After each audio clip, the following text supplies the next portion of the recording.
Only 8 days away from the start of Arsenal's Premier League campaign, they were back in action today, playing against Brentford in a behind closed doors friendly. Today let's find out what exactly happened and what did we learn. Let's also discuss Bernd Leno closing into an Arsenal departure, Nuno Tavares on his way to Italy, and the potential transfer of Youri Tielemans to the Emirates Stadium.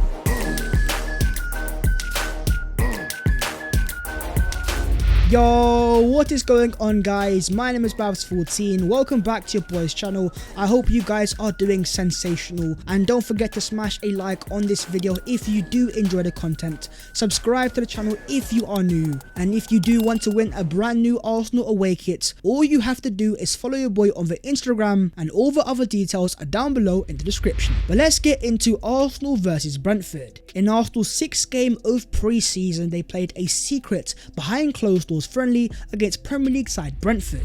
It all started off in the 9th minute as Brentford took the lead via Ryan Mbeumo, and it all comes down Arsenal's left hand side of Nuno Tavares. But it was after that first goal where Arsenal were able to take control of the game once again, and in the 24th minute Arsenal were able to equalise via Nketiah, with Reiss Nelson linking up with Ainsley Maitland-Niles to provide the assist for the Arsenal number 14. But despite the equaliser and being able to further dominate the game, Brentford were able to once again take the lead before the end of the first half with a goal from Ryan Trevitt. In the second half again, it was all Arsenal dominating the ball, having the most possession and making the best chances, but unfortunately Brentford were able to hold on and win the game 2-1, making them the first team to beat Arsenal in pre-season. But as Arsenal fans, I don't think we should be too worried, and once you see the lineups you'll understand why. As the Arsenal team was Matt Turner, Cedric Suarez, Reuell Walters, Rob Holding, Nuno Tavares, Mohamed Elneny, Lokonga Maitland-Niles, Marquinhos Nelson and Eddie Nketiah. That was not the Arsenal first team. There was no Ben White or Gabriel, no Jesus or Odegaard or even Bukayo Saka. So yes, ultimately Arsenal lost the game, but it was a team that had so many B and C team players, and players that won't start against Crystal Palace or play a part massively in Arsenal's season. That being said, there were still quite a few things that we were able to learn. The first thing being that Arsenal's squad still needs improvement. Yes, there weren't that many first teamers there, but still there are players there that are technically Arsenal squad players, and they were up against a Brentford team that wasn't their first team either. While the Arsenal first team is gravy, if there are to be injuries, Arsenal might be in big trouble.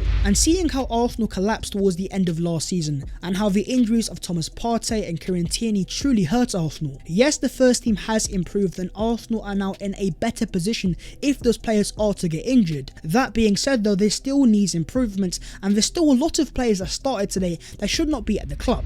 And that moves us on to the second thing, and that was there was no Pablo Mari or Hector Bellerin. In terms of Pablo Mari, according to reports in Turkey, Fenerbahce's work continues on Arsenal's Pablo Mari. Mari wants to work with his old mentor Jorge Jesus. This should be a permanent transfer and hopefully completed very soon, but so far there hasn't been any indication that they're going to pay any transfer fee. And as we have seen in the past with the likes of Mesut Ozil, they're a team that likes to get free transfers, loan transfers, and in the case of Pablo Mari, with no long-term future at Arsenal Football Club, I'm sure that Arsenal want to secure as much money as possible, and possibly a price tag of £5 million might be enough to secure his services. In terms of Hector Bellerin though, according to reports in Spain, Bellerin will decide to forego his remaining salary at Arsenal, close to €6 million, to make his move to Real Betis on a free transfer, where he will earn considerably less. So looks like Hector Bellerin is going to cancel his Arsenal contract, not Arsenal Football Club, and it is low-key annoying because Bellerin has 1 year left on his Arsenal contract, and there's definitely a transfer fee that Arsenal could have received, and Bellerin is now taking his future into his own hands, and that means that once he does leave, it does make available the Arsenal number 2, and that of course is very important as it coincides with the future of William Saliba, who as of right now is the Arsenal number 12. But could the departure of Hector Bellerin, the vacancy of the number 2 shirts, allow Saliba to take that number and announce his new contract at Arsenal Football Club? We're going to have to wait and see. Something else that we learned from this game is that Eddie Nketiah is on fire, once again scoring another goal and his 5th goal in the process in pre-season, Arsenal's top goal scorer this summer, and it looks like he is continuing his great form from last season. He has got the brand new contract, he's got the brand new number, and with the added pressure we're getting a better and more confident Eddie Nketiah. Yes, it might be pre-season, season, but he is scoring goals on a far more consistent basis. And even though I don't think he starts over Jesus straight away against Crystal Palace, my question to you guys is, how many goals do you think Eddie Nketiah will score this season for Arsenal Football Club? But next for Arsenal is of course Sevilla at the Emirates Cup, their final game of pre-season before opening the Premier League campaign next Friday against Crystal Palace. Moving on to the transfer news. And starting off with departures at Arsenal, because as we keep on pointing out, Arsenal have signed 5 players, they've got a majority of the business done. It's now very important that Arsenal sell some players, open up some spaces, collect some money, and then potentially make some further signings. So starting off with the future of Bernd Leno. He has been heavily linked with a move to Fulham, but so far Arsenal and Fulham were unable to agree a fee. And then enter the scene Leicester City, who according to reports could be about to lose Kasper Schmeichel, and reports in France have claimed that they are considering a move for Bernd Leno. That opened up Pandora's box of possibilities. Could Arsenal use Leno in negotiations to sign Youri Tielemans? Maybe a move for James Maddison? But just as Arsenal fans started to speculate, enter the scene once again Fulham, who according to Sky Sports News have reached an agreement in principle with Arsenal over the signing of goalkeeper Bernd Leno in a deal worth £8 million. Leno will now have a medical and discuss personal terms. It looks like the possibility of staying in London and playing in the Premier League is an opportunity that is too good to resist for the player. And yes, there is still time for Leicester to agree a fee with Arsenal, and potentially if they could offer better personal terms, they might sign the player. But as things stands, it's Fulham that have advanced negotiations by the most, and I do expect them to agree the personal terms, meaning that Arsenal will lose the German for the fee of £8 million.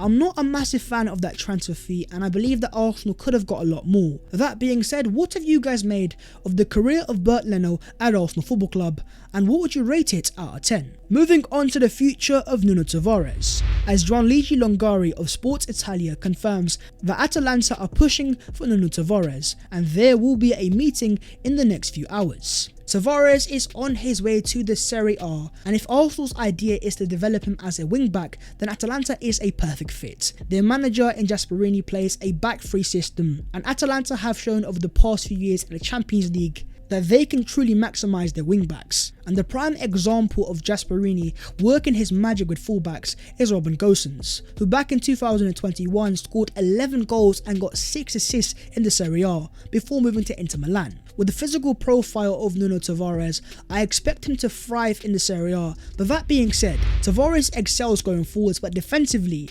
that's where he needs the most improvements. Moving to the Serie A and playing in a wing-back system, I don't expect Tavares to improve that much defensively, but that being said, experience is the best way for young players to grow, and William Saliba is the prime example of an Arsenal player able to develop elsewhere and come back as a far more complete package. And according to reliable reports in Belgium, Arsenal are still interested in Tielemans, but they have to get players out first before making a move for him. Arsenal are also looking for cheaper alternatives. The final part I'm not too sure about, because how much cheaper do you get than £25 to £30 million for a Premier League proven baller like Youri Tielemans? The rest is same old that yes, Arsenal have interest, but they have to sell some players first before making their move. But according to TalkSport, they understand that Arsenal are yet to make a serious offer for the Leicester midfielder due to in part concerns over his physicality. This is something that Arsenal fans have shared in the past as well. Some fans don't think that Tielemans has the physical engine to go box to box, and there is an idea that Tielemans isn't ultimately the most fit of players. But that being said, during pre-season, as you can see,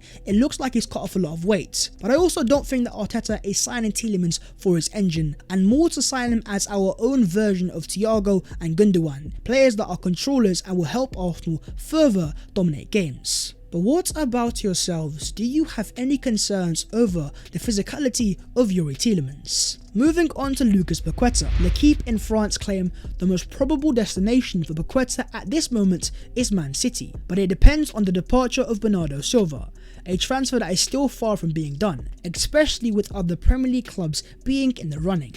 It does make sense that if they lose Bernardo Silva, who could go to Barcelona, they will need a brand new number 8 who is more attacking, and Lucas Paqueta does suit that profile. But with Bernardo still being at Man City as things stands, there isn't any need to make a move, making it the prime time for Arsenal that if they want to sign this player, this is the perfect opportunity, because if Man City were to enter the scene, they would be the obvious favourites, they would have the finances prices and they would be able to blow Arsenal out of the water. But at the same time, reports have also gone pretty quiet over the past few weeks on Nketiah. It seems like Arsenal have somewhat withdrawn their interest, and in fact Edu Gaspar has confirmed, as things stands, there are no open negotiations or even talks to sign the player. It looks like to me that Arsenal have Tielemans as a bigger priority and a player that they see as far more gettable, and also the price tag of Nketiah, which is closer to £50 million, with Tielemans being available for half of that price tag. Potentially it sways Arsenal towards the Belgian, which also allows Arsenal the opportunity to potentially sign another wide forward. Moving on to the other Arsenal news today, and starting off with the fitness of three of our most important players. As firstly you had Youri Tielemans,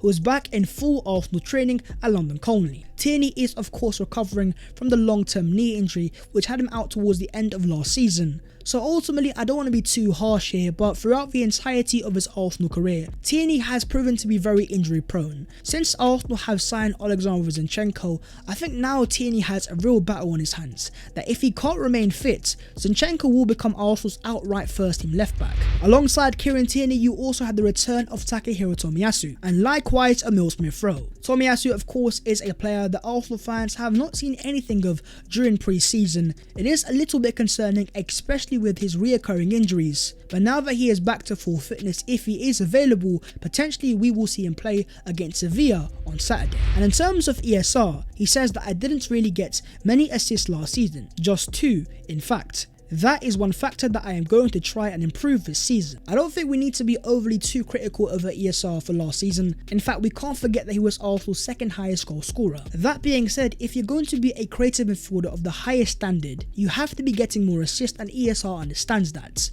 But now with the arrival of Fabio Vieira, the further emergence of Martin Odegaard, and Gabriel Martinelli becoming Arsenal's main starting left winger, in what position do you think he's best suited to play for in the current Arsenal first team? Edu Gaspar on signing players. Face to face, I go there.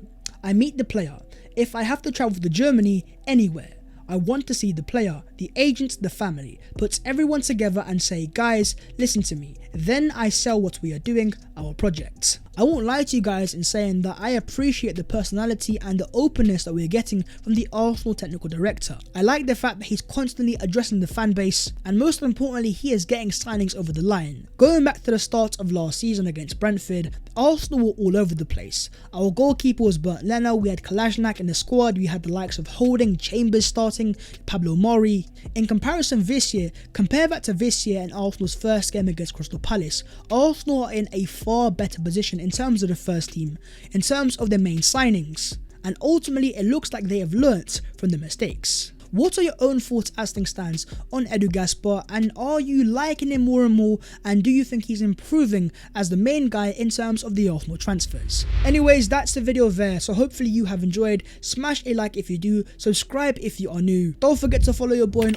all of the social medias, especially on the Instagram if you want to win the brand new Arsenal away kits. That was today's episode of the Transfers FC, and now the countdown truly begins as we enter the final week before Arsenal make the return to the Premier League. I'm excited but also very nervous. Let's see how things develop, but until then, take care of yourselves and in a bit.